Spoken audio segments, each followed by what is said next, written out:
Hi, my name is JD and this is my channel Frost and Forest. So today is the beginning of September, and so I just wanted to talk about some of the new decks that came into my collection in August. If you'll watch some of my last videos, you'll know that in one of my earlier videos I talked about how I wanted to have a no buy month in August. And so I'm going to talk about some of the decks that came in because I had either backed them on Kickstarter or I had pre-ordered them before the month of August. And then I will talk about how my no buy month went, and we'll see how that goes. So first, let's look at some pretty decks that I backed on Kickstarter or that I pre-ordered. I'm gonna be honest, for this first deck, I don't 100% remember if it came in the beginning of August or if it came in the very end of July. But either way, I wanted to talk about it and show it. So the first deck that I'm going to show is the Soft Femme Tarot. So this deck is one that I pre-ordered, and I love that consort card. I just think the skull is so cool. But I pre-ordered this. So this is actually one that I saw on Instagram, and I was following a creator on Instagram, and so that's why I ended up getting this one. I will say, this is not my normal aesthetic, but this deck is called Dream Portals. It's Soft Femme Tarot Dream Portals, and I do love the dreaminess of this deck. It just, I don't know, for whatever reason, I really, really like it. And so I did decide to get this deck. These are the beautiful backs. I absolutely love that Four of Pentacles. And I think, that makes a lot of sense. This idea that you are just taking that moment and having that moment with your cat. Just, I don't know. I like it. But yeah, so this is just a beautiful deck. It's, not my normal aesthetic, but for whatever reason, I was just attracted to it.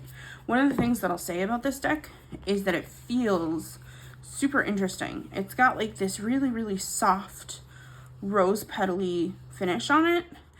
And it's, I think, maybe the softest deck I have ever gotten before. It does not come with a guidebook right now, but my understanding is that the creator is working on a guidebook, and so there will be a guidebook in the future. So yeah, this is the first deck that came into my collection, maybe at the end of July, maybe the beginning of August. Next deck is a pre-order that came in, and it is the Hedgewitch Tarot.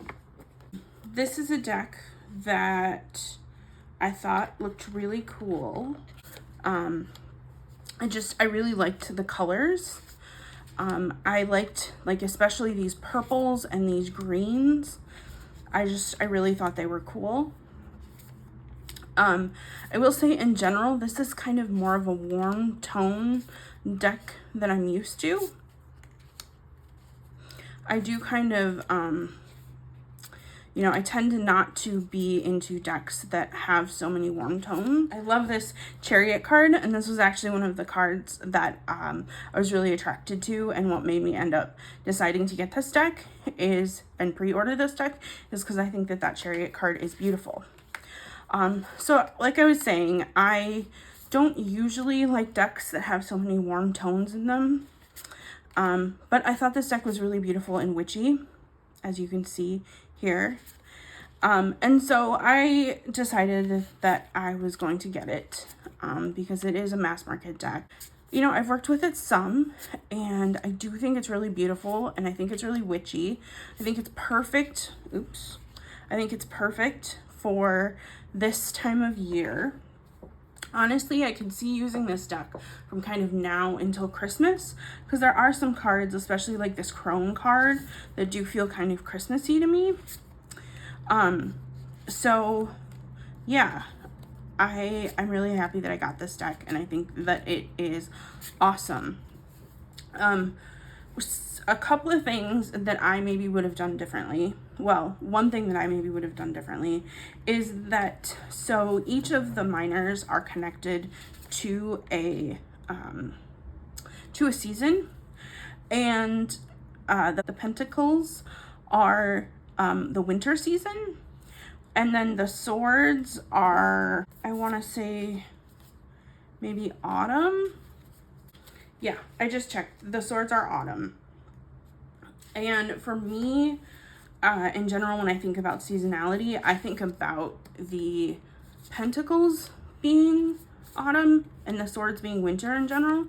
And so that, I think, is a slight adjustment for me. But I do love how Christmassy the pentacles suit feels. I think that that's kind of cool. And so I do think that this is a really, really beautiful deck. And it sort of has like a 70s vibe to me. I don't know why that makes sense, but that's just kind of the vibe that I'm getting. The cardstock is a little weird. It's kind of has the striations like it's linen, but it feels really thin, and it feels a little bit different than some of Llewellyn's other decks. So yeah. Like, oh, I love these pentacle cards though. I don't know. I love the winteriness. The guidebook in this one is pretty good. It's got a few pages per each card. It does kind of like a keyword. It does reversals, like reversed keywords. It has like a yes, no meaning, and then it goes a little bit more into the card. So yeah, this is a beautiful deck, and I'm happy I have it. Okay, so the next deck that came in is the Cracked Amethyst Tarot. This is a deck that I backed on Kickstarter, and this one is one that I did a whole walkthrough of it, comparing it to the Spacious Tarot. So if you want to see more of this deck, I will link this video. But a lot of people are excited about it right now, so I'm sure there are plenty of walkthroughs of that deck.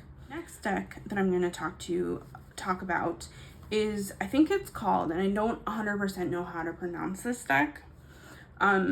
It's called the Soluna Tarot, and it came in this bag. And so this was a Kickstarter, and it was from a Ukrainian creator.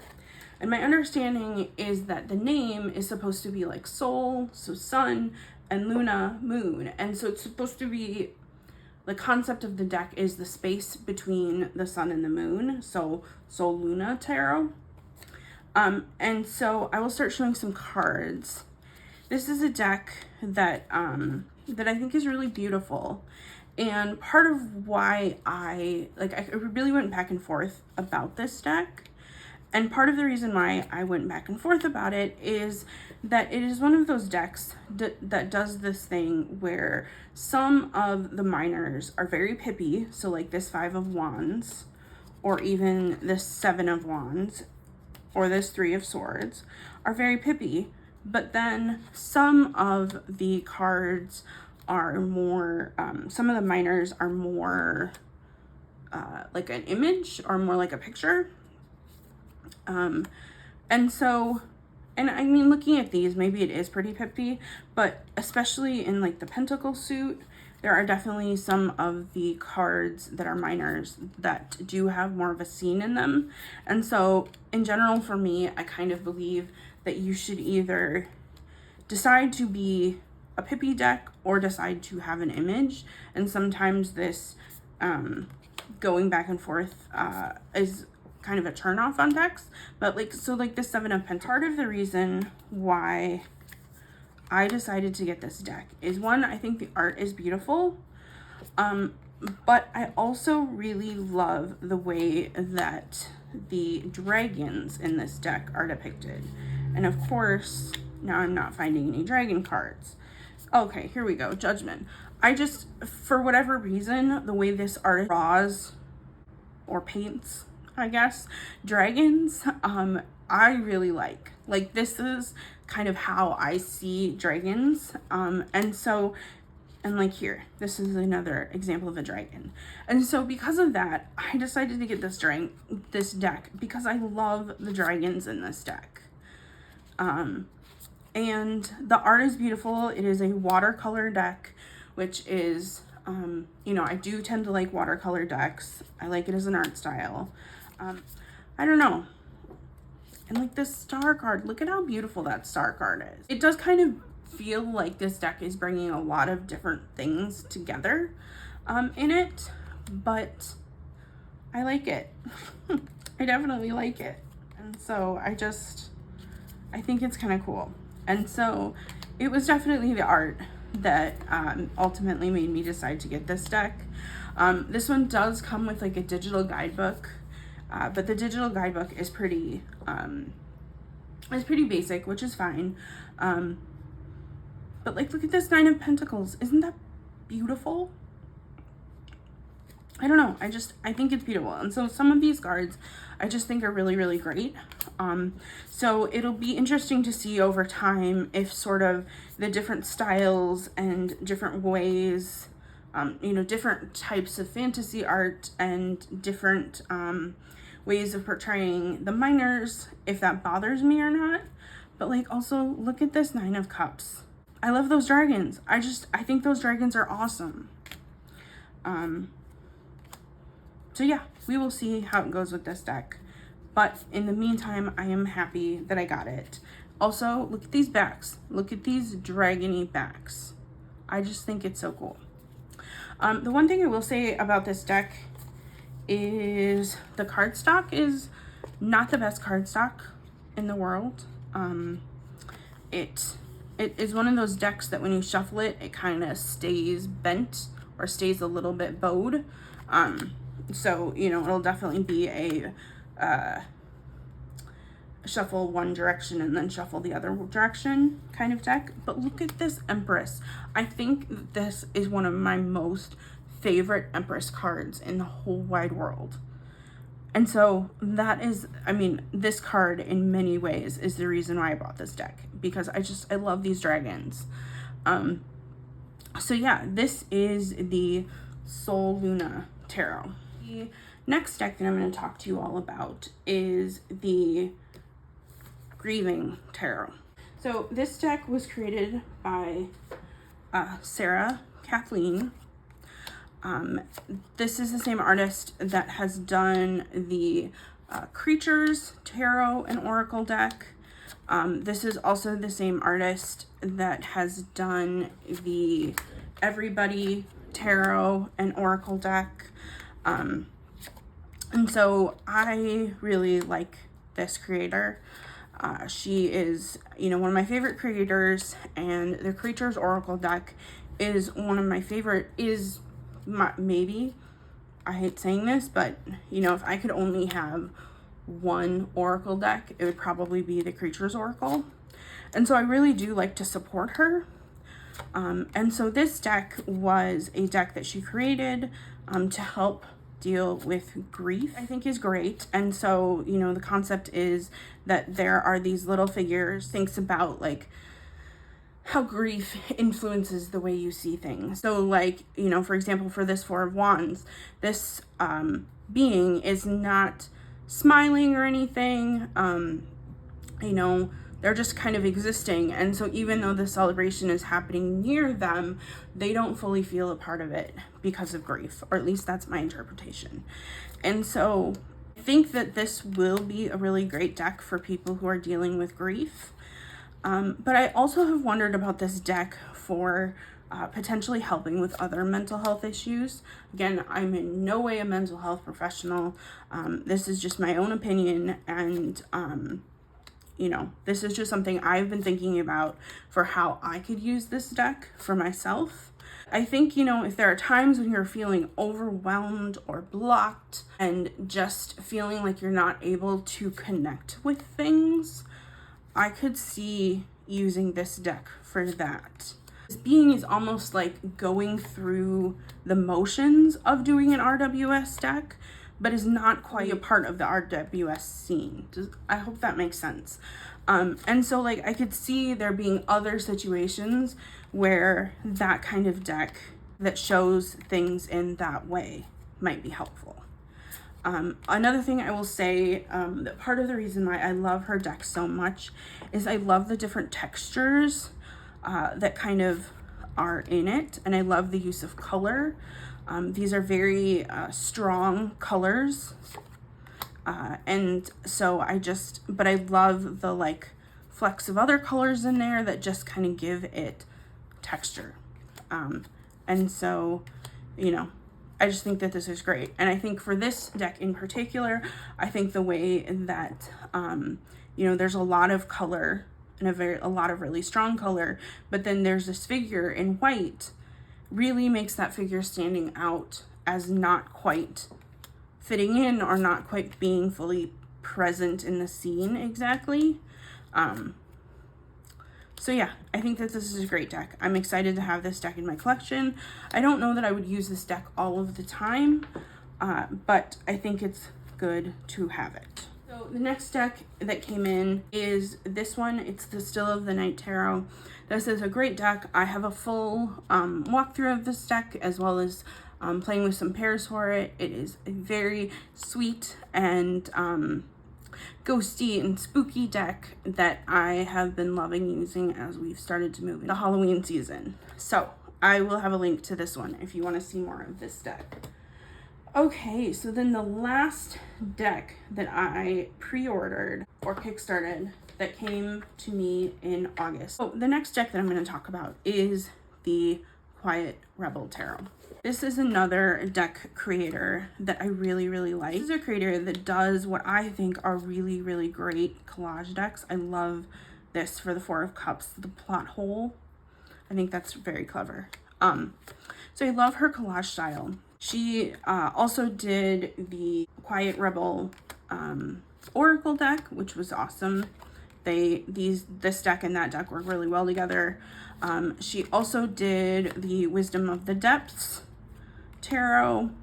She also did Echoes Through Time tarot, and she did a like animals, spirits of the Celtic Isles, maybe, or British Isles deck as well. She's made a lot of really great decks, and I am a big supporter of hers because I think her decks are very clever. Again, that's just a personal preference, but in particular, I like her decks. This deck I think is it's really cool for a lot of different reasons. But first, I think it's really awesome that each of the cards have sort of like a title almost, and then they have the like what the tarot association is in the card. So I think if you read what some of these what I'm calling a title, I don't know if that's the right word, I think they're really clever. So like the risky business for the lovers, you know, love can be a risk because you are making that commitment to somebody else and you don't necessarily know how it's going to turn out. Or the panic button as the anxiety card, when you are just so overwhelmed in your head that you hit the panic button. And so, you know, these titles that she has on the cards I think are really great. The other thing that I think is really cool is this guidebook that came with it is so, you know, it's very, it doesn't have a lot in it, but it, I think, does a really great job of giving you a feeling of the card just using a few words. So like here we have the Hermit, the solo mission, and then let's see, solitude reveals the wisdom you've been missing. And so, you know, it is really on point for me. And so anytime that I've used this deck, which granted, I only got this deck pretty recently, so I haven't used it a ton, but this deck has been very on point. Like the oh crap moment, that's great. That is such a great title, I guess, for the Tower card. Or the Four of Wands is the after party. Yeah. And the Knight of Swords is the Storm Chaser. yeah, so I think this deck is really clever. And like, even just looking at it now, I'm still seeing new things that I'm excited about, even though I've used this deck some. And so, you know, I think that this is a great deck. And I am really excited to get to know this deck and continue using it a lot more. So now let's talk about August a little bit. I did decide to kind of take a break on purchasing decks. Part of that was I was realizing that a lot of my Kickstarters were coming in, and I like to have some time to spend some time with decks when they first come in, instead of just getting them, shuffling them, and putting them on the shelf. And so I knew that I had a lot of decks coming in. I also wanted to make sure that I was buying decks that I wanted and not just decks that I was kind of getting swept up in the hype or about FOMO with. And so I kind of decided that I was just going to take a break, and that would give me some time to think about what decks I wanted. You know, I got some advice a while back because I was thinking about, you know, how do you know if it's FOMO versus it's a deck that you really want? And some advice that I got from some folks on the Supportive Tarot Facebook group was really thinking about, take some time away from it, and if you still want it after some time, then it's probably a deck that you want. But if you're only thinking about it or focusing on it because other people are talking about it and it just is bringing it back to your brain, then it maybe is FOMO, which I think makes a lot of sense. And so I really was trying to take some of that time to think about what decks I want to buy.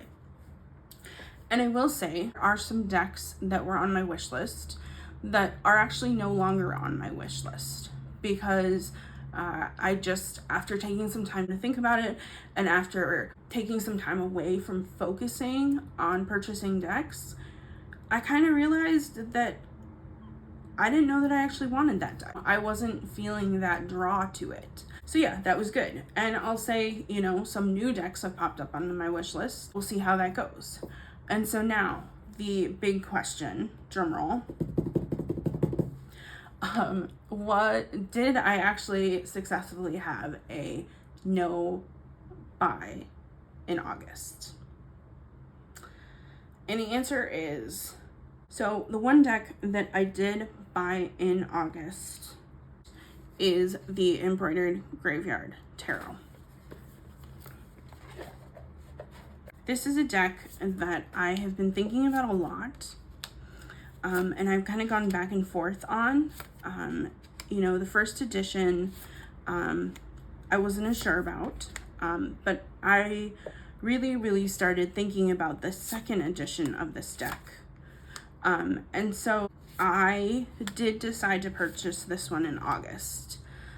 The reason I decided to purchase this one in August is because it did come up on a trade group for a pretty good price. And so, you know, that was the kind of thing. I love this Beltane card because I love the frogs. It came up in this trade group, and so I decided to jump on it because I wasn't necessarily going to get the opportunity to get this deck at that price again. And so this is the one deck that I chose to buy. And I will say that, you know, I did take a lot of space before I decided to get this deck, which is kind of the point of what I was trying to do. And I will also say there's a channel, it's called Wilderness Whispers ASMR.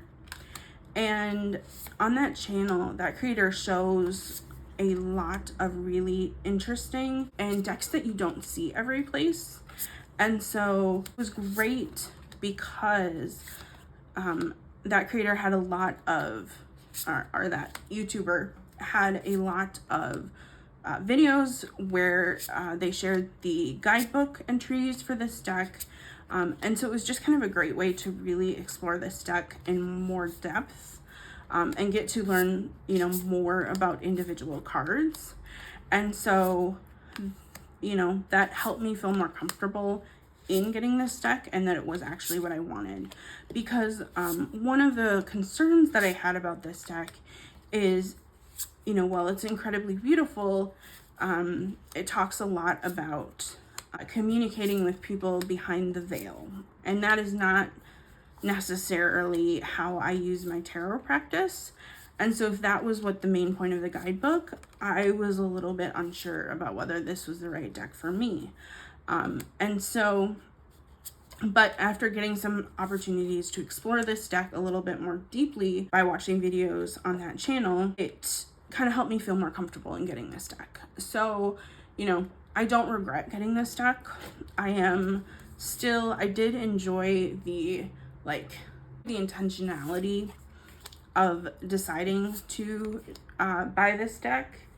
And so, you know, I think moving forward, I am going to try to take more time before I decide to buy a deck or get a deck, because I did have, you know, this satisfaction feeling of when I got this deck, because I knew it was a deck that I wanted. So I wasn't completely successful. I bought one deck. You know, I'm okay with that, because to some extent, these are fake rules that I decided on. So yeah, that's my video. These are some of the new decks that came into my collection in August. I hope you enjoyed seeing some of these decks. Are any of these decks that you've gotten recently? What are you thinking about them? Are you loving them? Because I am very excited about some of the new decks that I have gotten. I'd love to hear your thoughts in the comments. I would also appreciate if you could like this video. It helps me out a little bit. And also, you know, if tarot content is the kind of thing that you are interested in, I release one video a week where I focus on my tarot practice. I focus on how I'm using the decks. I talk about my collection. So a lot of tarot content. Sometimes I talk about books too, because books are cool too. If that's the kind of thing you're interested in, you might want to subscribe. So helps me out a little bit if you subscribe as well. Thank you in advance for anyone who is subscribed or decides to subscribe. And I will talk to you soon. Thanks for stopping by.